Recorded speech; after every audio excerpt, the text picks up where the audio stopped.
9, 12, 10, 28, 2, 23. This is Deep State Radio. Welcome to the podcast. I'm Marc and this is DSR's Above Average Intelligence Show. Today, I'm very happy to welcome as my guest Sasha Ingber, a national security reporter someone I've known for several years, someone I think very highly of. Her latest work can be found on her Substack, HUMINT, which is fantastic. And of course, as a former case officer, if you use that word HUMINT, I'm going to be immediately drawn to it. But for the past 4.5 years, she was National TV Network Scripps News national security correspondent. She reported on the U.S. intelligence community, the wars in Ukraine and the Middle East, the collapse of Afghanistan, the U.S. Capitol insurrection, indictments against former President Trump. Much of her reporting was acquired by other outlets such as CNN and led to guest appearances for her on PBS and the History Channel. She previously was at NPR, a Pulitzer Center grantee. She has contributed numerous articles and short-form documentaries to National Geographic as well, and her writing, photography, and radio reporting have appeared in the Washington Post, magazine, ESPN, Smithsonian. Sasha, you have a very impressive resume.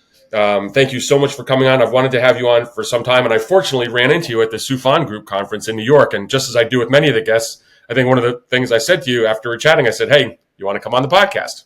I know. It's great to be here, and honestly, a little bit strange for you to be asking me questions. Right. I am happy to be here with you, and am a big fan of your work as well. Oh, that's very kind of you. I must say that I'm kind of coming up from the dead. I've had walking pneumonia for several days, and so I've been just completely laid out. One of the crazy things about our life now, when I say our life, is now I'm not in your league in terms of journalism, but I'm certainly involved in the media. But you can do a lot of stuff from home virtually. So I've not been into the TV studio for MSNBC. I've just been sitting back watching baseball playoffs. And so I apologize if I have a coughing attack today. But this is going to be a fantastic discussion. I'll just say that Sasha is someone who I admire because a lot of her work, and I think it's, you do have some luxury in the sense, particularly with the HUMINT Substack, but you kind of write about stories that interest you.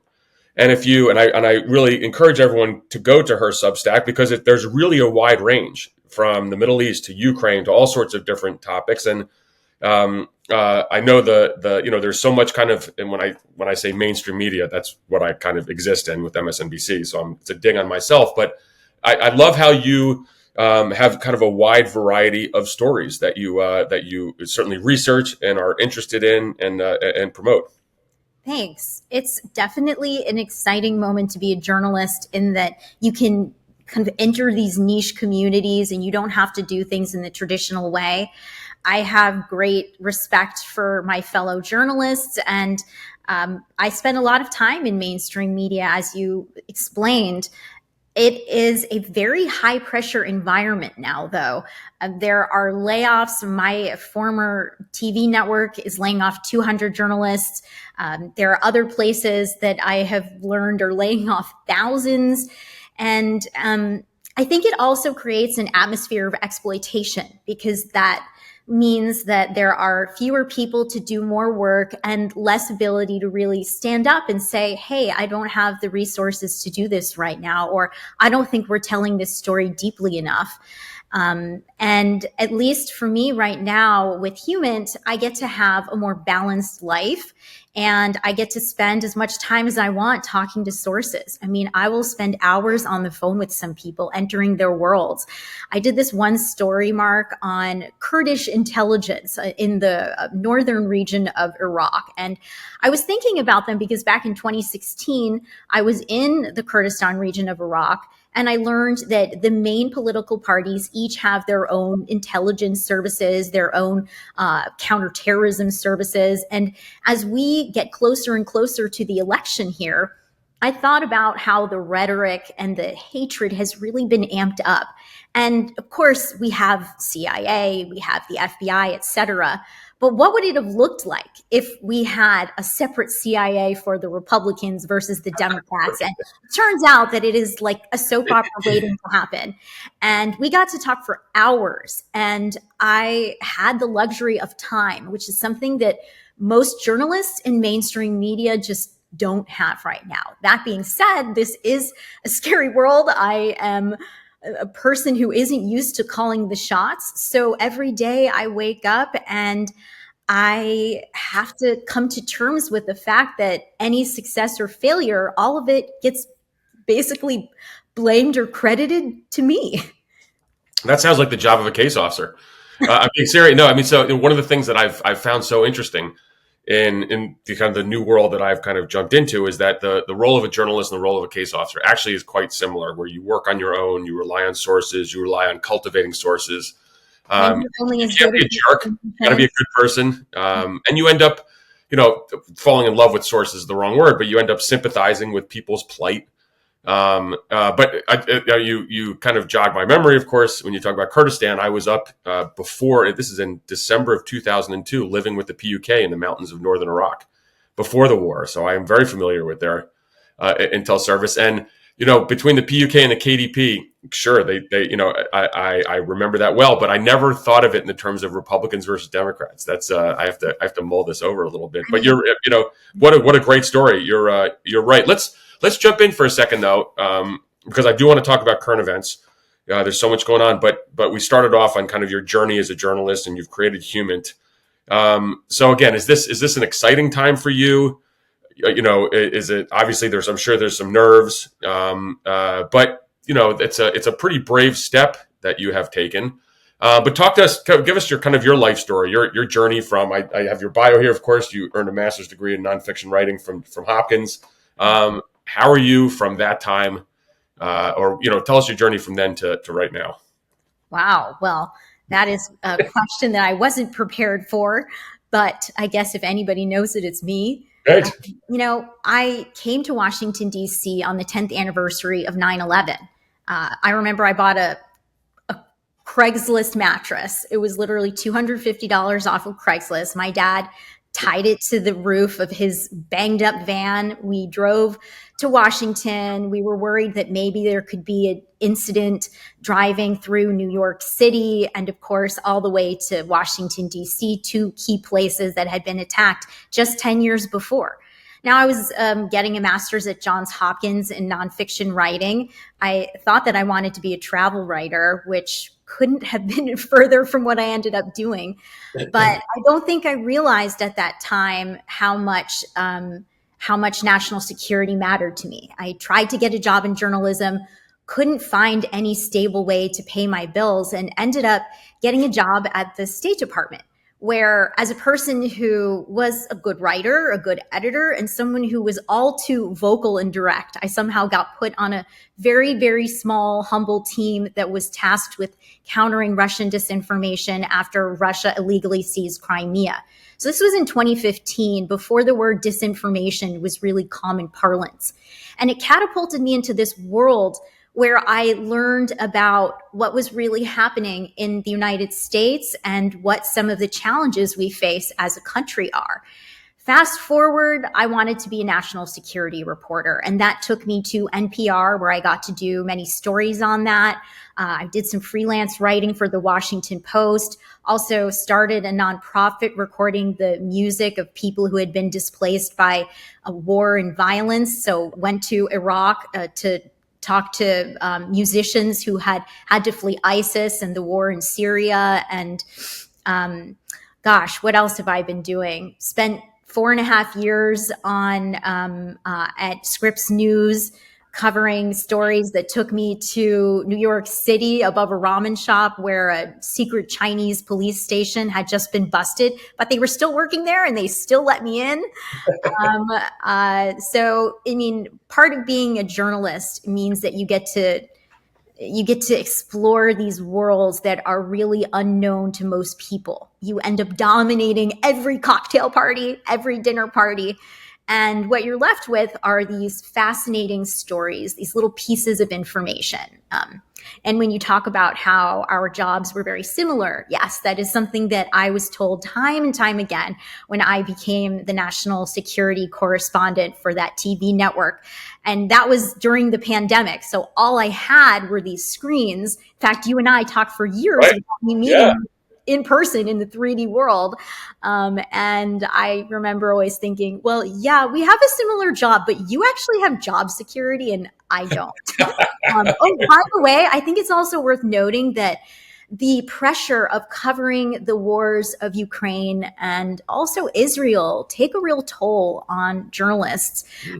In the work that I did, I literally got like 2 big bald spots on my head from all of the stress of it. I gained weight. I had so much anxiety from not just the grim content, but just the pace of it all. So I try to be motivating and get young people to be journalists, but I also have to be honest that this is a very demanding job that can lead to a lot of trauma and strife, and you need to know how to hold that pain and also have joy in your own personal life. And I know this is a really long, terrible answer. This is a great answer. I love this. Go ahead. Keep going. Yeah.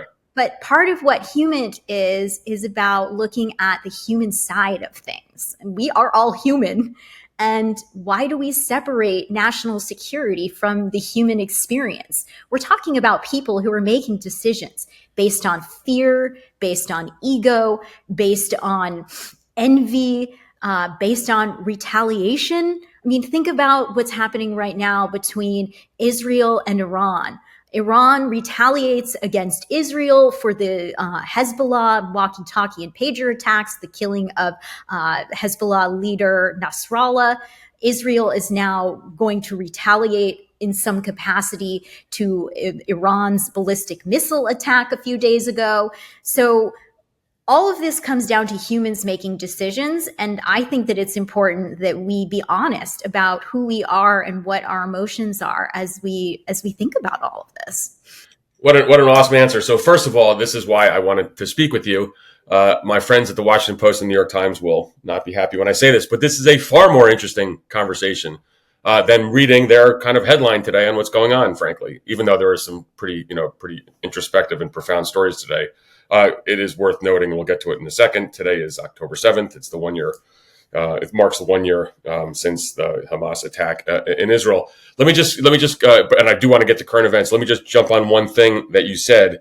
I didn't know about kind of kind of some of the struggles you had in terms of the stresses of journalism, but that should not be discounted. And I'll just say, what I have gone through with the anomalous health incidents, AHIs, and the whole issue with Havana syndrome. But, when I was treated at Walter Reed's National Intrepid Center of Excellence, that's the U.S. military's leading, entity to treat traumatic brain injury victims and other things as well. And I can't say who it was, but there was a extremely famous and well-known war correspondent who was being treated there. And I didn't, and they actually, I can't, for many reasons, I don't want to reveal who it is. But it is many of the same stresses. And then, I would only offer Sasha, write a book one day on this. I mean, if you read Clarissa Ward's book about her kind of journey and kind of the things that at CNN, what she has gone through as a war correspondent, pretty profound. So thank you for sharing that with us. But it is the 1 year anniversary of a terrible day on October 7th. One of the things that my role as a former counterterrorism official, it's not that I see things black and white, but, my first reaction is something that I kind of put out on Twitter today, which is, let's not forget 46 Americans were killed. And that's just kind of what I fall back on. But there is so much suffering that has gone on. So, and the Middle East is a bit of a mess. Give us your sense on what's happening now. That's a very broad question. But maybe some reflections on 1 year after October 7th. Everyone has to do this. And then, of course, what is in the immediate term is we're expecting Israel to retaliate against Iran within perhaps the next several days. What are your thoughts? This morning, I got up and I went outside and I sat there and looked at the sky. And it is a clear, cloudless day here in Washington, D.C., and it was quiet. And I thought about how on October 7th last year, there were people who had their homes invaded, who were slaughtered, who were raped, who were abducted. People's lives forever changed. 1,200 Israelis killed, some 250 held hostage, about 100 still held in Gaza right now, many of whom are presumed to be dead. And then 41,000 Palestinians, more than that probably now, have been killed since Israel began its ground invasions in the Palestinian enclave of Gaza. So much death, so much destruction. Right now, we know that Hamas has been attacking Tel Aviv on October 7th for this anniversary. So I look up into the sky and I see how clear it is here, and I don't take that for granted. The real question is, what happens now? To me, there's a certain amount of irony in the fact that the Biden administration has been so concerned about Ukraine using weapons in Russia and the war spreading beyond the borders of Ukraine, when right now what we're seeing is Israel having escalations on 7 fronts. And now we don't know exactly what Israel will do next. Will it take advantage of the fact that Iran is in a weakened state? Its proxy groups are in a weakened state. Will it go after nuclear facilities, which would be the boldest move? Will they go after the oil infrastructure in Iran or missile production sites, storage sites? We know that Supreme Leader Ayatollah Khamenei broke silence after about 5 years speaking publicly in a sermon to say that Iran will not back down. And no matter what happens, this is now the second direct attack of Iran into Israel, which sets a really dangerous precedent for the future. And this happens, of course, as Iran is getting closer to having its own nuclear weapon, which they may see as more important now. Hamas, of course, very degraded. Hezbollah degraded with Mossad's bold operations to not only explode pagers and walkie-talkies, but take out the communication system writ large, kill the top leadership. Things are moving at such a pace that it's really hard to know where things go next. But I'm reminded of something that the former director of the National Counterterrorism Center, Christine Abizade, said in the summertime. So I'm just going to read this to you. She said, one of the most consequential terrorist attacks we've seen in the modern era was October 7th. It has completely upended U.S. strategy in the Middle East. It has driven a whole different level of geopolitical dynamic, and it will set the stage for the next generation of terrorism. I think that looking at the past, looking at the future, it is incredibly grim right now. Well, that is a depressing overview, and I think an accurate one. Let me ask you, and Christine Abizade is someone I think it's very always worth listening to what she has to say, a great public servant. If there's a story in the Middle East, and it's been, of course, extensively covered, what's something that maybe you're looking at that we've missed? And again, thinking on how I love how you write these kind of niche pieces where you kind of dive into something that perhaps the Post and the Times and others are not looking at. What are you looking at right now, and what's something that perhaps many of us are not following as closely as we should? Yeah. I mean, the thing that I find overwhelming is that there's so much to look at that it's sometimes hard to even know where to begin. And just before we got on this conversation together, I published a piece about where the investigation is into the massive intelligence failure that was not able to foresee Hamas's plans to attack on October 7th, and spoke with a former officer from Amman, Israeli military intelligence, breaking down various essentially piecemeal efforts. It was a kind of complicated story to report out with a lot of moving parts. But I think that what I would like to spend some time looking at are the women soldiers, the field observers who were ignored that day and who have continued to say that their reporting is not valued. As much as the technical expertise matters, as much as the communication between agencies matters, the voices of the people on the inside who were overlooked, who then were also killed on October 7th, some of whom were raped and then taken by Hamas and remain held today. I think that's a really important story to think about right now. I think that is something that actually I don't think that has received enough coverage. I have this is not the same thing, but I have a piece coming out in Foreign Policy joint with several other kind of academics. I'm certainly not one, but they do mention this. And one of the things they talked about was that there is a culture of misogyny within the IDF. These are voices that weren't heard. So I think that would be a very interesting subject to dive into. And I agree with you that, in order for any institution to get better, you have to have an after action review that looks at everything. And It's going to be ugly. And now you have seen, for example, Ronan Bar, the head of Shin Bet, say he's going to resign. And I think the head of military intelligence has resigned. But there's no accountability on the political leadership, certainly in Israel. And so this is a very controversial subject. And and I think you probably share this, when I'm not, this is not an insult to you. This is what I am too. Like if you're kind of an intel geek, and we kind of all are, that after action is going to be like, we're going to dive into that and really take a look what happened. I think it's really important. It absolutely is. And it's something that the U.S. also had to do after the failure to see 9/11 coming. Right. This is a reckoning that Israel has. And it's hard to know if it's arrogance or complacency or incompetence, if it's self-delusion, if it's just completely underestimating Hamas, if it's sexism, misogyny, the fact that women tend to not hold positions of leadership quite as frequently as men.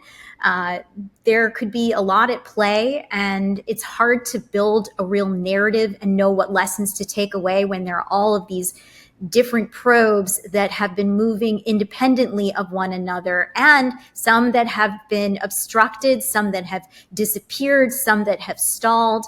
And as you mentioned, yes, there are some Israeli military and intelligence leaders who have resigned, but there are also some, according to reporting that I've seen, who were actually promoted. Right. So that is, but I don't think we're going to see this for some time. There's clearly a move by the kind of the Prime Minister's office and Netanyahu himself to thwart any kind of accountability, and I think that's really too bad. That is the only way one gets better. But the argument's always going to be there at a time of war. This is not the time to do that. But if not now, when? And unfortunately, he threw his own intelligence and military community under the bus. And he said that he had not received a warning. And then there was classified information leaked, which seemed to show that, yes, there was warning given to him. That undermines trust amongst them and confidence. And it comes as everyone is trying to fight a war that is now quite literally expanding. Let's switch now to Ukraine. Again, when you think about how the president wakes up every morning and gets the president's daily brief, there's a hell of a lot on their plate. The interesting point is that for the next administration, there's not going to be that oh my God moment, because both obviously Vice President Harris and then former President Trump have seen the PDB before. Usually that's what happens when someone first comes into office as a candidate without any kind of government experience. That first PDB brief is pretty alarming, but there's a lot going on in the world. So let's talk about Ukraine, and in particular, you took a trip to Ukraine. How important was it to go there? What did you learn? And then, of course, we have to jump into the really, I think, key question now is about the Biden administration's, I would argue, failure to approve the Ukrainian request to use U.S. kit for long-range strikes. So talk about your trip to Ukraine, perspectives on that, and where do you think we are in the war? Yeah. So going to Ukraine was so important to me. I went in July, and I could never have planned it to be at such an incredibly pivotal moment, but it really was, Marc, and I'll tell you why. For number one, remember that earlier in the year, the supplemental had been stalled in Congress. So Ukraine was desperately looking for support, and they were just starting to get weapons that then they could use on the front line. I spoke with a former senior intelligence officer who literally told me we were forced to fulfill the lack of munitions by people. What a depressing thought. He also said that the biggest problem would be in November, in our election. This was just after Biden had debated with Trump. His performance was criticized by many, and there was a sense that Trump would inevitably be elected as the US's next president. And what would that mean for Ukraine? The former president has a very complicated relationship with Ukraine and Zelensky specifically. So what would happen next? I was there with a former senior military official who was doing a training for police officers who would be going to the front. Some of them had already been to the front. Some of them had literally been issuing parking tickets. So wide range of skills and abilities here. And I'm listening to this former officer talk to a senior member of Ukrainian law enforcement about what happens if Trump is president and aid completely freezes. Well, you know what? We can start teaching you insurgency tactics. And here's what we're going to need to do. And here's when we're going to have it figured out. It can't be in the moment. We need to plan it beforehand. And it was just this fascinating conversation that could become relevant after the election. At the same time, the NATO summit was about to take place in Washington, D.C. And obviously, Putin didn't like that very much because he hit Ukraine really hard the day before the summit. And I was in Kyiv, and many missiles were targeting various points of the capital, including the largest children's hospital in the city. This is a hospital that has advanced care for children who have really serious conditions. The hospital was destroyed. I went there about an hour after it got hit with a Kinshal missile and was walking around devastated by the scene, interviewed a woman with a bloody arm who had been pulled out of the rubble.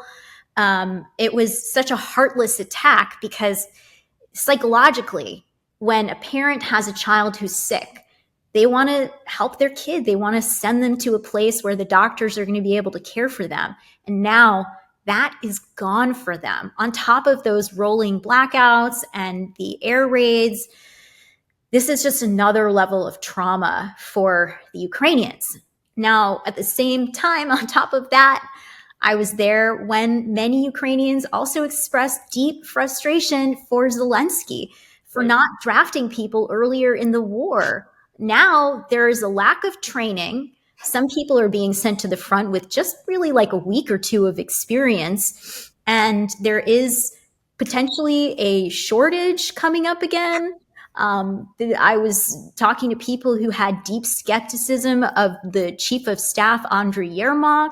There were doubts about whether Zelensky would keep the commander-in-chief of the armed forces.